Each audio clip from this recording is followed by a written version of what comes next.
I nearly destroyed our engine. After tearing apart the pump, I go to reassemble it, and I get a critical part stuck in the housing. Cue the stress and panic. Ah!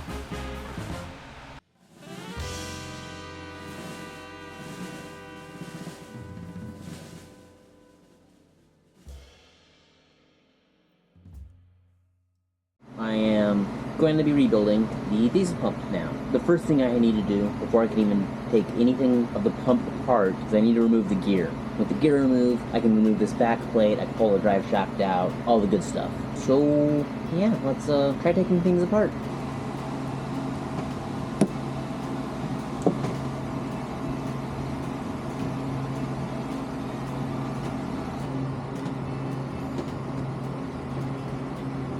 I'm not resisting. No, you're not. Okay, stop.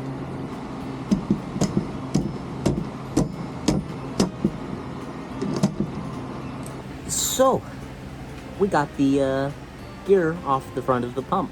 Yay! But it wasn't an easy task at all.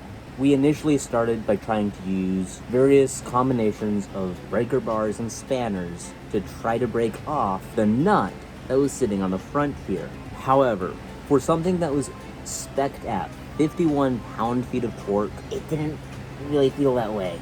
It felt like a lot more, and it probably was. Because supposedly, over time, that nut can gain more torque for some reason. At least that's what the internet said.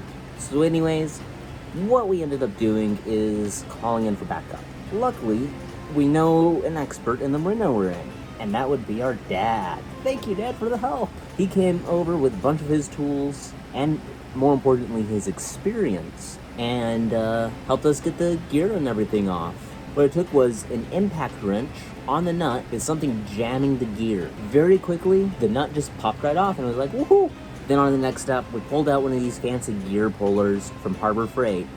Again, impact wrench, yada yada yada. Gear pops off. Now here we are. With the gear off, I can now begin the disassembly. I am not a diesel mechanic.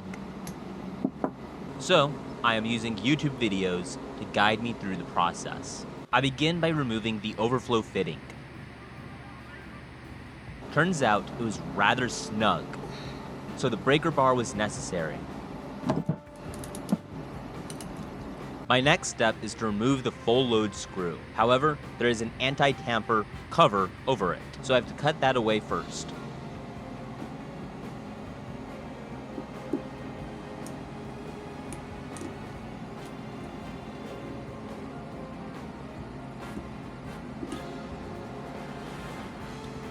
Alright, there we go. With that out of the way, I can remove the full load screw. Finally, I carefully remove the top cover. Yes, the impact wrench was necessary.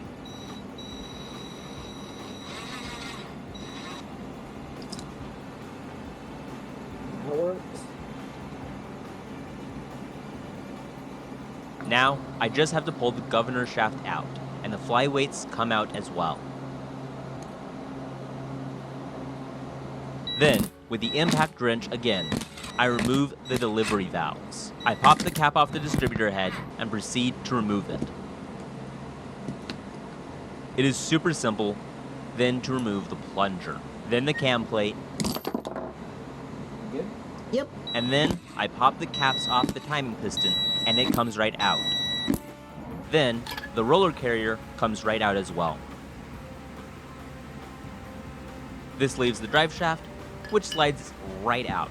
I then remove the feed pump somewhat easily.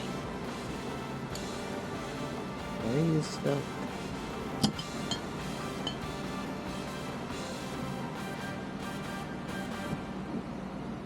So, I go to do a quick and dirty clean of the parts and just a quick visual inspection.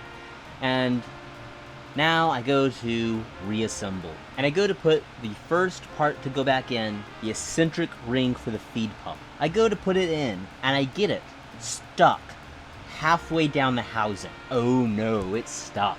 At this point, I kind of stopped filming.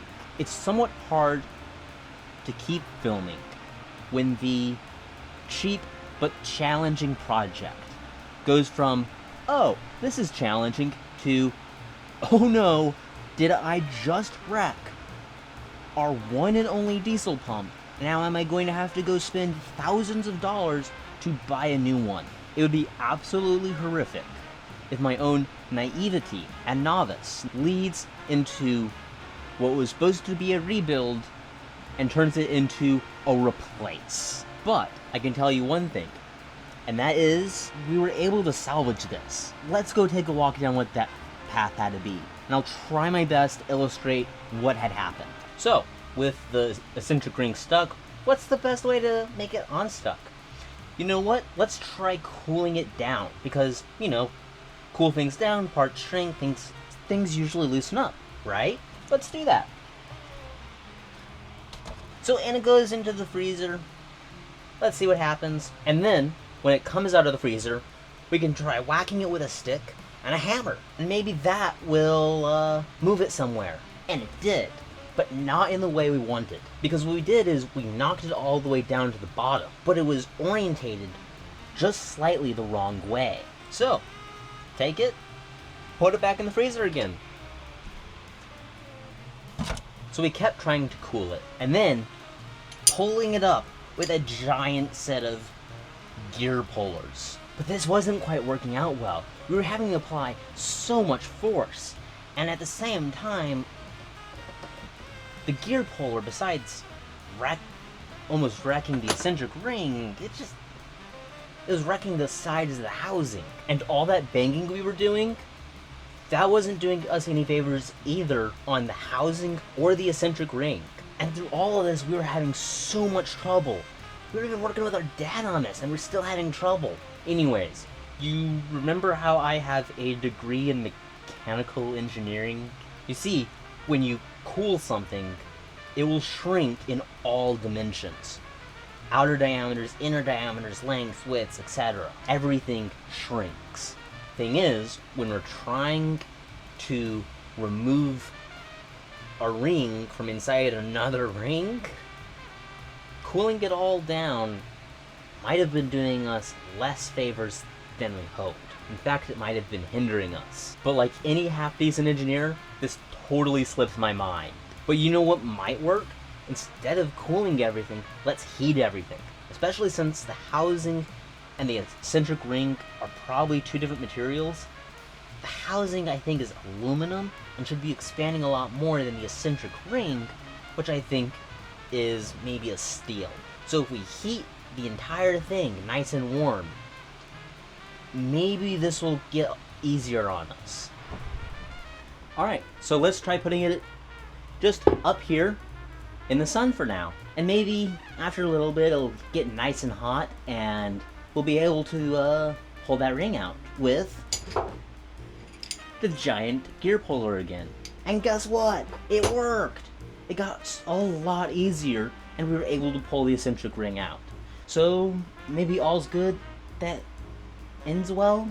Thing is, with all the damage that we did trying to remove the eccentric ring, we need to somehow at least try to fix it and see what we can do so that I can maybe salvage this disaster. And that's where this comes in.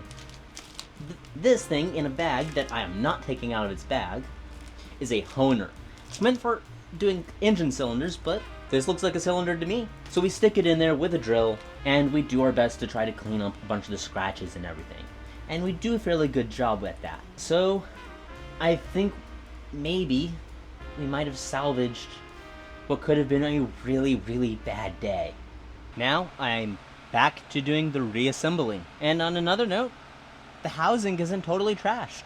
I just have to clean it up, get the metal debris out of it and all that. And yeah, I can reassemble the pump and maybe it works. Anyways, thank you for subscribing, and please leave a like, and let us know down below if you would still rebuild your diesel pump DIY after seeing what we have done. Thank you for watching. See you next time. Yeah.